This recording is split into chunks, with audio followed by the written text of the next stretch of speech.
Hello there, my name is Louis Wieland, and for the last 30 years I've published Atlanta Community Profiles magazines that are distributed by the First Multiple Listing Service of Atlanta. The First Multiple Listing Service is where realtors go to obtain information on listings and training and many other aspects of performing their work. The First Multiple Listing Service is the third largest multiple listing service in the United States, with over 400,000 realtors searching their listings. Those realtors are not only in Georgia, but also in Tennessee, Florida, Alabama, some parts of California, and some parts of Colorado. They are expanding into Chicago later this year. The magazines, there are 4 different editions, one for Atlanta, one for Cobb, one for North Fulton, and one for Gwinnett, and they're all distributed on behalf of the First Multiple Listing Service, and they are on the First Multiple Listing Service website, as well as on my website, which is atlantacommunityprofiles.com.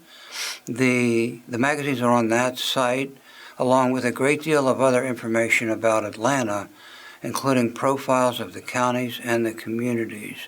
They are each published once a year. The Cobb publication is distributed on behalf of not only the First Multiple Listing Service, but the Cobb Association of Realtors. They are in the realtor office stores, which are 3, and at the Cobb Association of Realtors for agents to pick up for distribution to their clients who are buying homes and businesses in their respective areas. The publications are emailed out to realtors every week.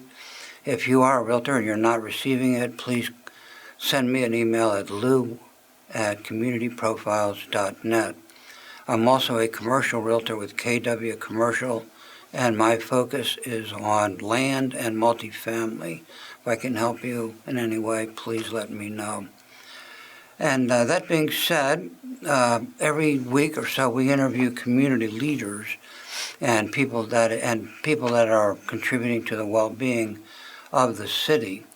And today we are privileged to interview Andrea Worthy, who is the Economic Director for the great city of Smyrna. Welcome to the show, Andrea. Appreciate your time. Thank you.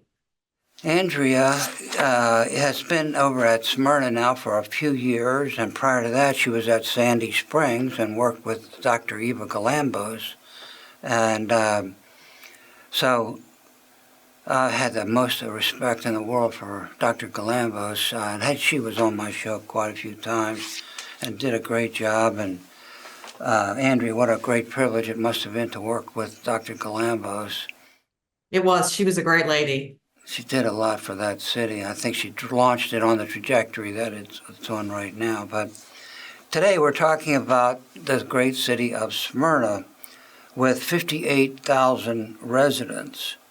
And the current information, by the way, on Smyrna for home sales is the average sales price in June was $524,044. And that is, year over year, that represents an increase of 5.7%.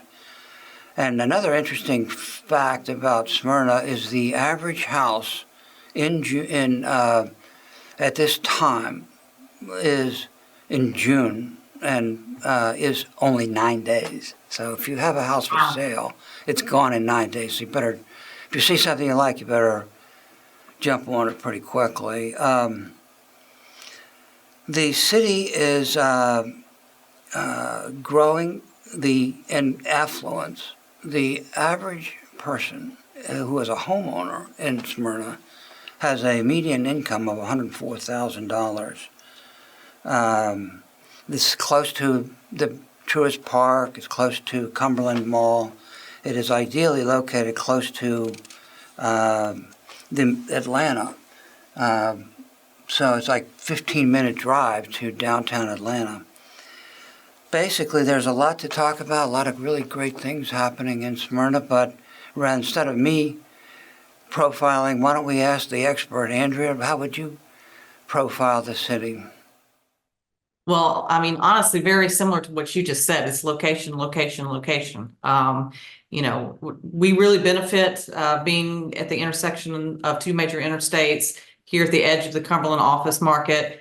You can basically get to anywhere from here within, 15, 20 minutes. But I would also say that when you talk to the residents that actually live here, they'll tell you that there's also a sense of community. They like having the big city amenities or being next door to the Battery and Truist Park, but they like the community feel that they feel like they get here in Smyrna. You're 15 square miles with 58,000 residents, and I think 70% of your land area is in residential homes, right? So It is, yes. well, it's really like a bedroom community of Atlanta with a short proximity to town. 33 acres of parks and in your 15 square miles. So how would you characterize the city in terms of the main attraction to the city? What do you think would be the main reasons people relocate their homes and businesses to the city? Well, I think that most people, when they think of Smyrna, they think of Smyrna's Market Village, which, at this point is going on 30 years old. That is our downtown. Frankly, it was one of the first communities in the Metro Atlanta area to redevelop its downtown. Now everybody seems to have a new downtown or something going on, but it's, award winning. And that's what people think of the most iconically when they think of Smyrna. Now again, young people, especially, we get a lot of visitors, young people, young singles. We are primarily a community of families, but we get a lot of young people who visit as well. So, that's when we're talking to the development community about commercial projects and mixed use development. Frankly, those are the strong things that stand out for them. The higher incomes in the area, as well as the diversity that we have here in terms of both families and young people starting out, young professionals starting out their careers here. Those are the things that most developers, frankly, are looking at. And I would also say that we've had sort of a slowdown in terms of development actually getting done with the higher cost of construction and the higher cost of money right now. But what has not slowed down is the interest from developers in doing something in the community. We're still very busy, meeting with people that are interested in building here. It's just a matter of when and what individual deals make sense for them.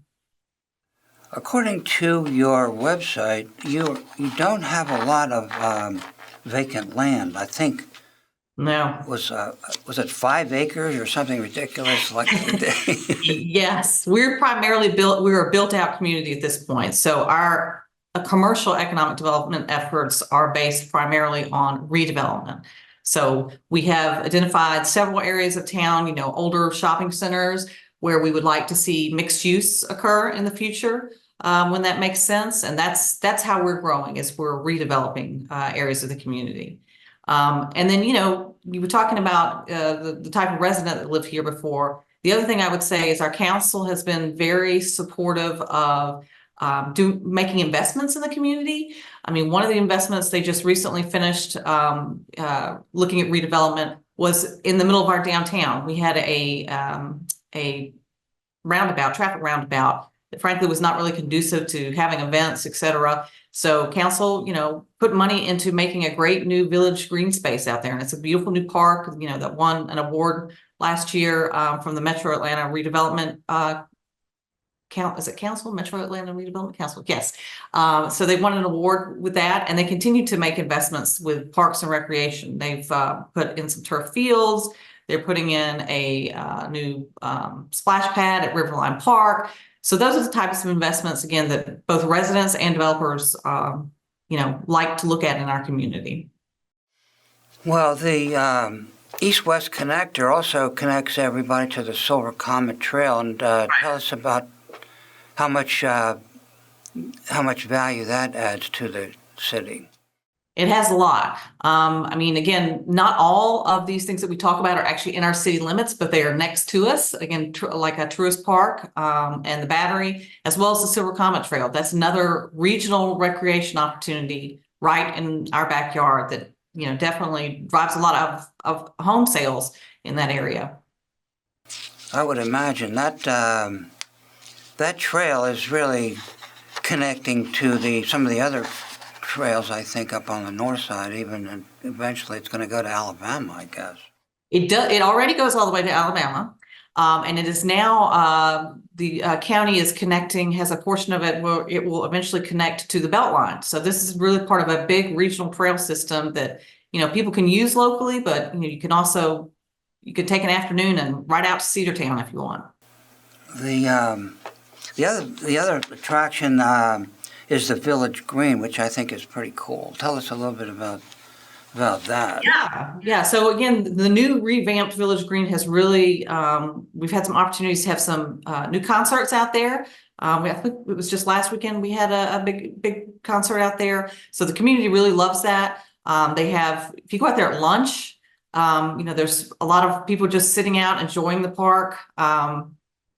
Busy in the evenings as well. So it really is a community space that really, you know, complements the businesses going on there in Market Village as well. It's pretty exciting. And then, you know, frankly, the other thing that's going to be very exciting with downtown, we have the opportunity coming up to actually double the size of our downtown. We have a contract with the Smyrna First Baptist Church, which is directly adjacent to our downtown, to sell us their 9 acres of property. And so we are looking forward in the coming years to being able to expand our downtown, so to speak. It's an opportunity that probably once in a lifetime that type of thing comes along. We might note that you did win the Urban Land Institute Award of Excellence, which is no small accomplishment, so congratulations on that. I wondered if you might, one of the things that kind of the affluent citizens really appreciate are restaurants and libraries, and I have spent some time, whenever I have a meeting over there, since my office is in Alpharetta, I meet in your library. So tell us a little bit about that. The upstairs has rooms we could go in and use for a phone or computer, but it's an absolutely beautiful library, if you would like to. Yeah, absolutely. You know what? Smyrna is really proud of its library because we are one of the only municipalities that has its own library. So it is not part of the Cobb County library system. It is exclusive to Smyrna residents, although non-Smyrna residents can sign up for a card for a small fee. And it is something that, you know, sits on our Village Green. They have all kinds of activities there for both children and adults. Just a beautiful space to go sit upstairs. I use them quite a bit. And you know, our businesses actually, they have access to a free library card as well, which you think, why would a business use, you know, a library card? Well, actually, several of our businesses use the LinkedIn Learning, which is free with our Smyrna library card. That's a service that normally you would pay a lot of money for, to be able to train, you know, your employees on different things. So it's a great asset for the community and have a lot of activities and a lot of kids and adults running in and out of there. Yeah, I can see why. It is absolutely a beautiful library. And it's nice that they're friendly enough to let non-residents use the library. You don't have to pass a test or show your license. Oh, you do? What was that? As a non-resident, you would have to pay a small fee. Just to use it, use one of the rooms. You do? Okay. You could visit, but to check out materials and whatnot, you would need to have a library card. Good. Well, anyway, it's a beautiful library. What about the restaurants? You do have some really nice restaurants, and I know that's a big draw for families that have a median income of $104,000 who own homes. So tell us a little bit about that and how popular they are and what kind of cuisines you offer. Absolutely. So, you know, starting with downtown, we have two of probably our longest opened restaurants in downtown. They've been there since the beginning. That's Atkins Park Tavern and Zuka. Pizzeria. Those are very popular with families on the weekends. But actually, our oldest operating restaurant in Smyrna is Old South Barbecue, and I know they've been in existence for longer than 50 years. Same little building I've been eating at since I was a kid, and Joy makes some great barbecue out there. And then we have, a lot of international options. So Zeke's is a Haitian restaurant located on South Cobb Drive. Delicious food. We have Mexico Lindo, which is a long running Mexican chain. They've also been here about 40 years. So whatever you want, we have Mezzaluna, which is an award-winning Italian restaurant. We have Rev Coffee, which has been operating in the area. And if you've never been to Rev Coffee, any time of day, you cannot hardly get a table in there because it's a great community gathering spot. So we have it all. I would just say it's a lot of different international, family-friendly, and independently run restaurants.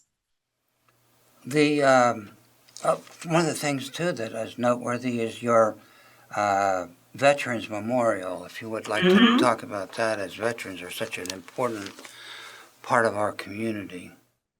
That was part of the original downtown plan, was to be able to honor our veterans by having the memorial in downtown. There have been, over the years, been able to buy bricks to honor some of the veterans. And my grandparents, actually, I have 2 bricks up there from my grandfathers that both served in World War II.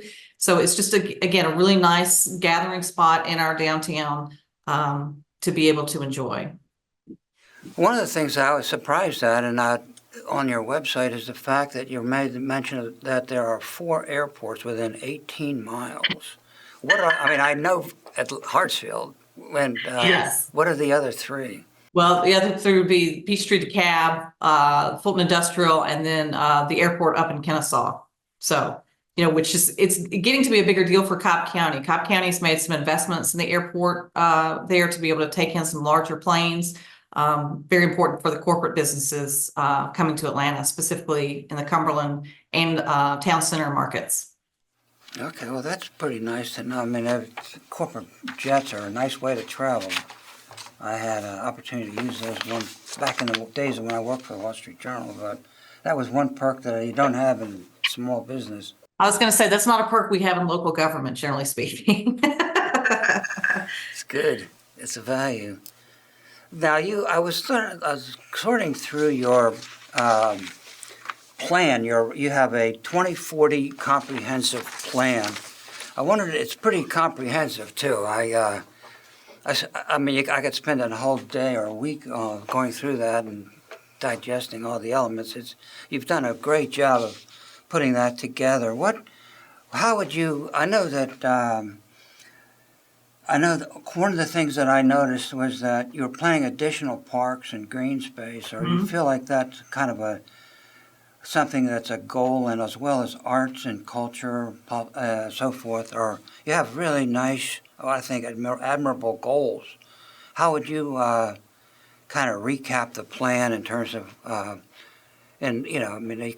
know you could spend all day, but doing that. But what would your main talking points when people ask you about that?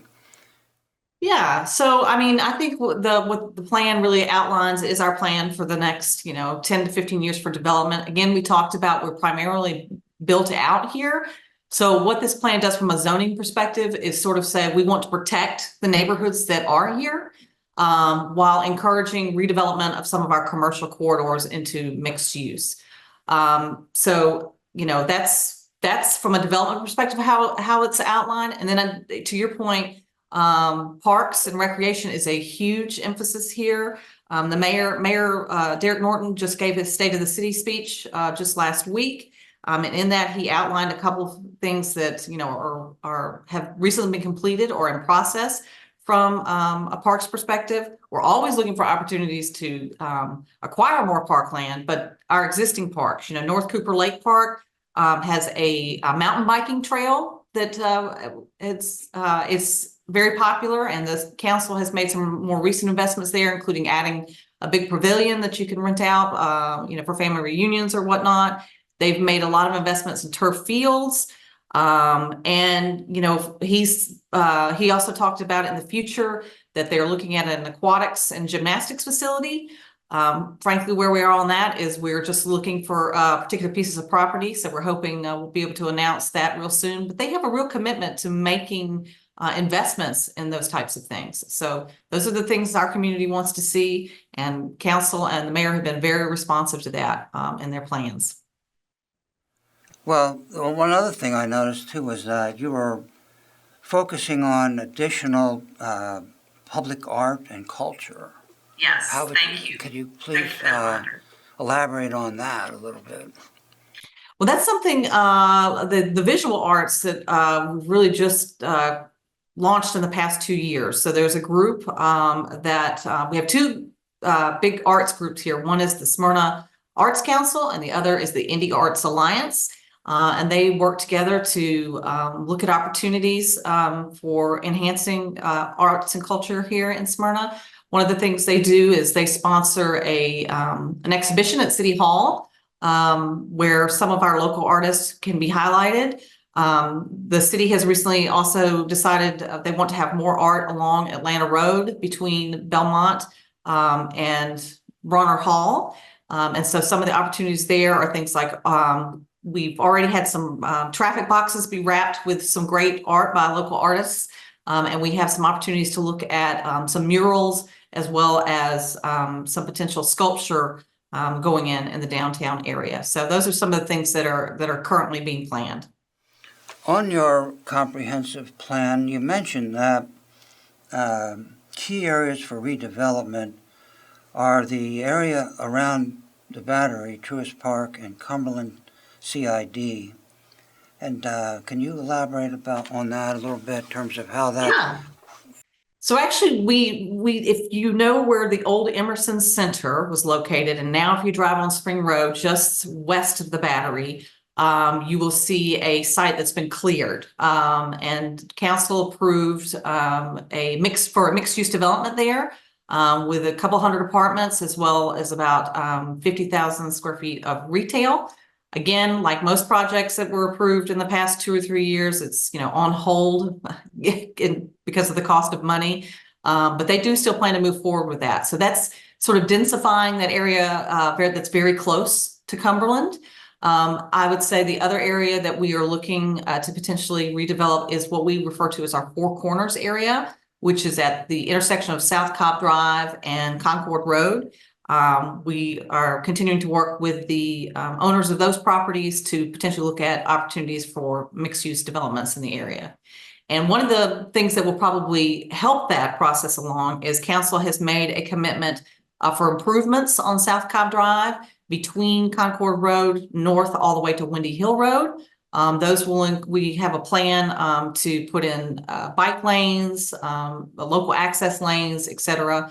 I believe the mayor, when he updated us last week at the State of the City, says that project is about 75% funded at this point. So we need to get a little more money to get that one over the hump. But that's going to make a big difference in the opportunities for redevelopment along South Cobb Drive. Well, those are two big draws too, the Battery and Cumberland Mall. And the Cumberland Mall for shopping and dining, that's how far is that from? That's not right within the city of Smyrna. It is not within the city limits, but touches my city limits. I can wave at them from across 41. So you can sure go over there quickly and to the Battery. How about the Battery? How about their explosive growth and their impact? That has been a huge impact. When I was in Smyrna before, 10, 15 years ago, of course, that was before the Battery was ever imagined. Smyrna was, very successful, and we still had all the benefits of location in terms of getting downtown quickly, in terms of getting to the airport, and all the amenities we have today. But having that regional destination at our front door is huge. And people associate Smyrna with the Battery. They don't associate the Battery with the city of Atlanta. They don't associate it with the city of Marietta. It is, when people think about Smyrna, when you talk to visitors, they mention the Battery. So that's put Smyrna on the map in a bigger way. Yeah, I can see why. And that's a very big attraction to the type of audience or type of resident demographically that seems to be moving to your city more and more. Yeah, and I'll tell you, this is a personal little story, but my daughter, she recently bought her first home here in the Smyrna area, and they basically didn't look anywhere else. They wanted to be in Smyrna. They feel like it has the vibe. They like, being, and so it's wonderful that we can get younger people moving in because frankly, those folks are our future in terms of, people staying and potentially upgrading to a larger home at some point. So she and all of her friends, that's where they want to be. They want to be right here. Okay. Well, I love baseball, the Braves. I've been a baseball fan my whole life. I'm starting back with the Washington Senators when I grew up in D.C. So my son played Little League from the time he could hit it off a T-ball, one of those that played T-ball actually. So I love the Braves, and I love what they've done over there, and I know that they've had just a phenomenally positive effect on Smyrna and Marietta too. So it's very beautiful. And the fact that Cumberland Mall, tell us just briefly, how would you profile Cumberland Mall from an attraction point of view for residents? Yeah, I mean, it's the Cumberland Market, which includes Cumberland Mall and the Cobb Galleria Center, which hosts a lot of conventions and whatnot. So that's a huge impact for us as well. Like most malls, I mean, the Cumberland Mall was built in the 70s. Malls are looking to turn into something else. And luckily, Cumberland has been successful at that. They've been able to keep certain aspects of the mall, adding different types of tenants, selling off some of the large parking parcels out there to encourage mixed use development. They've added a lot of housing there, a lot of apartments. So it is, a place where people still has the great shopping and the great dining, but they're adding more housing there. That's how you make those types of projects successful in the future. The standalone mall is dead. So I'm happy that those developers have been able to be successful with that because not all malls around the country have had that type of success. I would say probably the Cumberland Mall is really maybe the most upscale or one of the most upscale malls in the metro area, probably number one. Yes, I would agree. And the several of the restaurants and whatnot they have there, yeah, you're definitely getting an upscale client. And they're in the middle of a great office market. That's the other impact. The Battery has been huge. When I was in Sandy Springs, and again, before the Battery was built, that the perimeter office market was the number one office market in the metro Atlanta area. But in recent years, with the stadium opening and the Battery and all that's going on there, Cumberland has been very successful at luring away other office markets and has, despite the fact that the office markets have been down since the pandemic, that's not been an issue in the Cumberland marketplace. People want to be in close proximity to all the amenities there at the mall, at the Battery. That's where they want to be. It's a live, work, and play almost within walk. I mean, you can. I have actually walked from Cumberland Mall to the Battery. Yes. It's not the easiest with crossing and so forth, but then across the street you have the Galleria. So, and then you can live in a beautiful home in Smyrna with it just 5-minute drive of all three of those. Yes, you can. And besides that, the Truist Park is building office space like crazy over there, so you'll have your living in Smyrna easy access to an office that's new and modern, which is really in demand. We all know that Atlanta's traffic is something to be dealt with, but frankly, here in Smyrna, you can get to places a little quicker. You can get to downtown. I mean, I used to commute to downtown from this area. It's a lot easier being here at the perimeter than it is being, farther north. That is not only a problem, but it will continue to be a greater problem as more and more people move to the area. That's correct. Well, Andrea, thank you very much for being on the show. I think everybody has a lot better feel for Smyrna and all the great points of interest and things to see and do and the value of living there. And I appreciate your sharing that with us. And if you would like to hear this again, it's on my website, atlantacommunityprofiles.com, and if you're an agent in Atlanta, you should be receiving a copy of this show in the mail, in your email. So thank you very much again, Andrea. We appreciate it, and Thank you. congratulations on all the great work that you are doing to contribute to our metro area. Thank you. Come visit Smyrna. Thank you very much for watching, and have a nice day.